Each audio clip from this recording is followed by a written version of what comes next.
Assalamualaikum warahmatullahi wabarakatuh. Waalaikumsalam warahmatullahi wabarakatuh. Bismillahirrahmanirrahim. Alhamdulillahi rabbil alamin. Wassalatu wassalamu ala ashrafil anbiya'i wal mursalin wa ala alihi wa ashabihil mujahidin at-tahirin, amma ba'du. Bersabda Rasulullah sallallahu alaihi wasallam, "Iza sarratka hasanatuka wa sa'atka sayyi'atuka fa anta mu'min." Apabila perbuatanmu yang baik menyebabkan engkau bahagia, apabila perbuatanmu yang baik menyebabkan engkau gembira, dan perbuatanmu yang jahat menyebabkan engkau jadi susah, itulah tanda bahwa di hatimu masih ada iman. Artinya, belum tentu orang yang berbuat baik merasa bahagia dengan kebaikan yang dikerjakannya. Dan tidak selamanya orang yang berbuat jahat sanggup menyesali perbuatan jahatnya. Oleh karenanya, apabila iman masih ada, apabila hati masih hidup, perbuatan yang baik menyebabkan orang gembira, perbuatan yang jahat menyebabkan orang susah dan gelisah hatinya. Ini mengandung pelajaran. Sekali kita berbuat baik, jangan sekali-kali menyesali kebaikan itu. Sebaliknya, satu kali kita melakukan kesalahan, hendaknya selalu menyesalinya. Kadang-kadang dalam kehidupan, karena orang tempat kita berbuat baik itu rupanya membalas air susu dengan air tuba, kita lalu menyesali kebaikan. Lahirlah kata-kata, "Nyesal saya nolong dia." Ibarat pepatah katanya, nolong anjing kejepit. Waktu kejepit setengah mati kita tolongin, begitu selesai dia dari kejepitnya malah kita digigitnya. Saudara hadirin yang saya muliakan, dalam kehidupan sehari-hari barangkali ini kena filsafat yang disebut dorong mobil mogok. Ketika mobil mogok setengah mati kita dorong, begitu mesin hidup ditinggalkannya kita di belakang.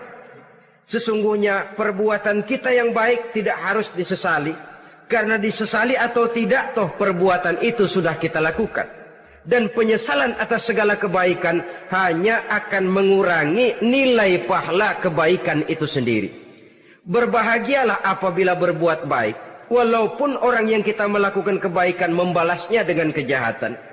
Menyesalah apabila berbuat kesalahan, apabila melakukan dosa, karena itu pertanda nilai iman yang masih hidup dalam jiwa kita. Jadi sungguh pun pahala dan dosa sesuatu yang abstrak, efeknya jelas, dia mendatangkan kebahagiaan atau membawa kepada kegelisahan batin di dalam kehidupan manusia.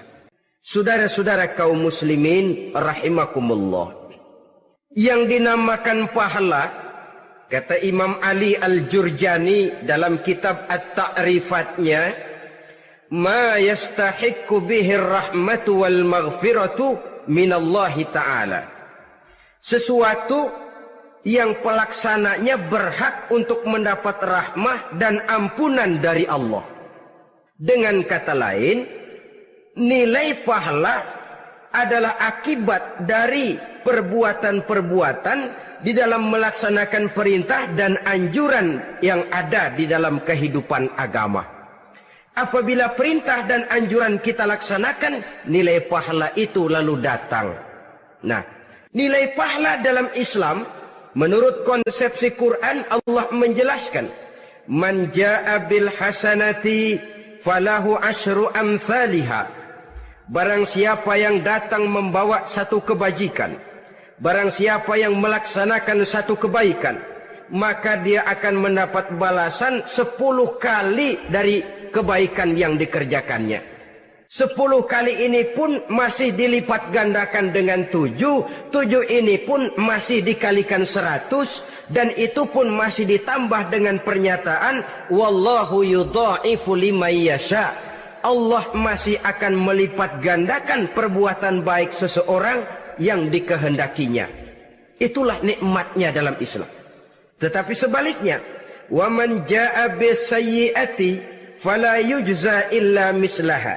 Barang siapa yang melakukan satu kejahatan, dia tidak akan mendapat balasan kecuali sesuai dengan kejahatan yang dikerjakannya. Alangkah rahman dan rahimnya Allah. Orang yang berbuat baik dibalas 10, dikali 7, dikali 100, masih dilipat gandakan pula.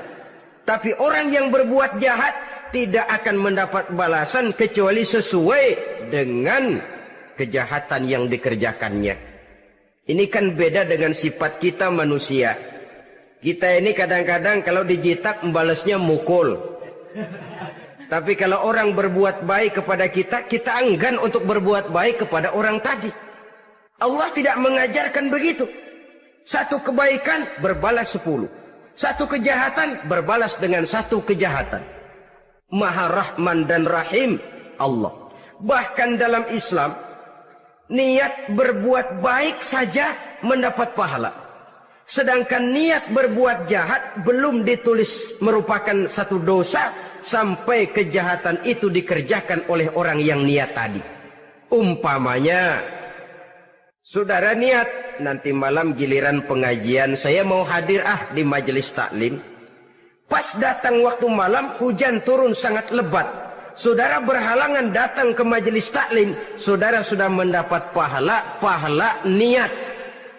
Tapi saudara niat, nanti malam kalau turun hujan, saya mau bongkar rumahnya si fulan, saya mau curi seluruh harta bendanya. Ternyata malam saudara tidak mengerjakan perbuatan itu belum ditulis dosa sampai perbuatan itu benar-benar dikerjakan. Tapi lalu jangan macam-macam, kalau begitu niat aja yang baik biar nggak usah dikerjain. Niat aja pengen ngaji walaupun tidak ada niatan untuk ngaji. Allah lebih tahu tentang apa yang terdetik di dalam hati sanubari kita.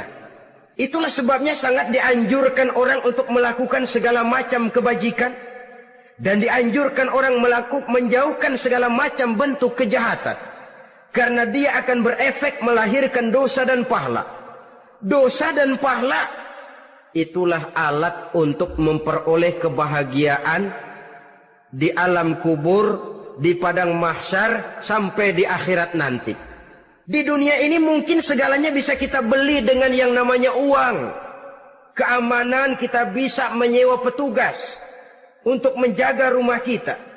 Kendaraan yang mewah bisa kita beli. Udara yang sejuk bisa kita ciptakan. Siapa banyak uang, dia raja. Mungkin itu di dunia. Tapi bisa apa uang kalau kita sudah masuk ke alam kubur?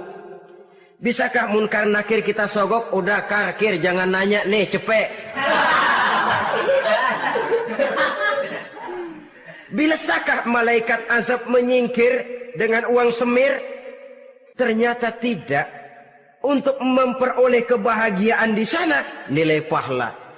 Kesengsaraan akan kita dapat kalau kita banyak menumpuk dosa. Oleh karena itu jangan beranggapan, pahala nggak kelihatan, dosa juga nggak kelihatan, biarin saja. Yang tidak kelihatan ini pada waktunya akan memegang peranan yang sangat penting. Tapi tidak cuma untuk menghadapi hidup di situ, kita lalu harus berbuat baik dan meninggalkan yang jahat. Terutama juga di dunia ini. Toh pepatah bilang gajah mati meninggalkan gading, harimau mati meninggalkan belang. Apa yang akan kita tinggalkan setelah kita mati? Kita ingin jasad kita boleh hancur terkubur tanah. Tapi nama kita ingin hidup terus. Dikenang orang 100, 1000, bahkan 1.000.000 tahun yang akan datang. Ditulis orang dengan tinta emas dalam sejarah. Tercatat kita sebagai orang baik-baik. Saudara-saudara kaum muslimin rahimakumullah. Lalu perbuatan apa yang bisa mendatangkan pahala itu? Saudara-saudara, semua perbuatan yang diperintah dan dianjurkan oleh Allah, yang dikerjakan dengan ikhlas hanya untuk mencapai ridho Allah, mendatangkan pahala. Kadang-kadang menurut pendapat kita remeh, tapi nilainya di sisi Allah besar. Itu pahala. Menghitung pahala itu hak prerogatif Allah. Perbuatan yang ringan Allah mau berikan ganjaran yang besar, itu urusan Allah. Misalnya, kata Nabi, la tahkiranna minal ma'rufi syai'an. Jangan kamu menganggap remeh perbuatan baik walaupun kecil. Jangan merasa sulit melakukan perbuatan yang mengandung pahala. Bertemu dengan teman, muka kita cerah, berpahala. Menyingkirkan duri di jalanan, berpahala. Menolong orang yang sesat, memberitahu orang yang bertanya, berpahala. Tidak sulit kalau kita mau. Yang diperintah dan dianjurkan oleh agama, itu perbuatan yang mengandung nilai-nilai pahala. Masalahnya cuma tinggal mau atau tidak, dan dikerjakan dengan ikhlas. Bertemu teman, mukanya cerah, pahala. Menyingkirkan duri di jalanan, pahala. Sedekah, pahala. Tidak berupa perbuatan, bisa berupa ucapan. Misalnya bersolawat, pahala. Bertasbih dan bertahmid, pahala.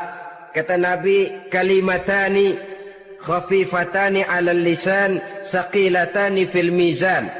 Ada dua kalimat yang enteng di lidah tapi berat di timbangan akhirat nanti.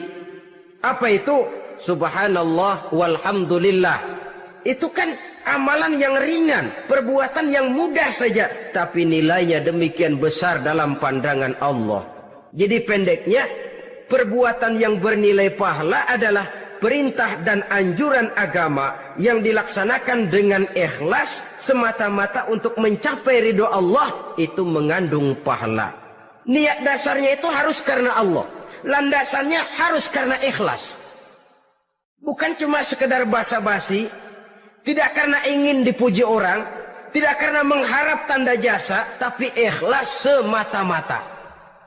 Dari perbuatan yang paling kecil dan mudah sekali sampai kepada amalan-amalan yang besar dan memerlukan biaya yang besar, seperti melaksanakan ibadah haji, seperti jihad fi sabilillah, membangun masjid, membangun pondok-pondok pesantren, membangun pusat-pusat kesehatan, membangun jalan-jalan umum, termasuk menjaga keamanan. Jangan dikira loh, siskamling umpamanya, menjaga keamanan kampung tidak berpahala. Kalau diniatkan ibadah, menjaga ketenangan warga supaya mereka tekun ibadah, ikhlas karena Allah, itu juga bernilai ibadah. Keluar kita dari rumah, pergi pagi, pulang sore, peras keringat, banting tulang cari nafkah, buat menghidupi anak istri kita. Kalau diniatkan ibadah, melaksanakan kewajiban sebagai kepala rumah tangga, membantu orang tua sebagai anak, itu juga perbuatan-perbuatan yang mengandung pahala. Yang terbaik sesuai dengan bidang kehidupan kita. Ada orang yang dinamakan abid, ahli ibadah, pahala yang paling baik bagi dia, banyak-banyak tahajud, sembahyang malam, wirid, zikir, tasbih. Ada yang dinamakan orang alim, pahala yang paling baik buat orang macam ini, mengajar, menyebarkan ilmu, mendakwahkan Islam. Ada yang disebut wali, pejabat pemerintah, petugas. Amalan pahala yang paling baik buat orang semacam ini, melayani masyarakat, bekerja di bidangnya sesuai dengan profesinya. Saudara hadirin yang saya hormati, jadi dengan demikian, perbuatan-perbuatan yang mengandung nilai-nilai pahala ini, bisa perbuatan yang menurut kita kecil namun punya nilai besar. Apalagi perbuatan besar dengan biaya yang besar, tentu makin besar juga pahala yang disediakan oleh Allah Subhanahu wa Ta'ala. Oleh karenanya, kalau kita bercermin dari ayat Quran, hidup ini kesempatan untuk berbuat baik. Huwallazi khalaqal mauta wal hayata liyabluwakum ayyukum ahsanu amala. Dialah Allah, Tuhan yang telah memberikan hidup dan mati kepadamu, untuk menguji kamu, siapa di antara kamu yang paling baik amal perbuatannya. Jadi tidak saya rinci, tapi cukuplah satu penjelasan global. Perbuatan yang berpahala adalah perbuatan melaksanakan perintah Allah atau anjuran Allah dengan dasar ikhlas, dengan tujuan untuk mencapai ridho Allah semata-mata. Terima kasih atas perhatian saudara. Mohon maaf atas segala kekurangan. Usikum wa nafsi bitaqwallah. Wassalamualaikum warahmatullahi wabarakatuh.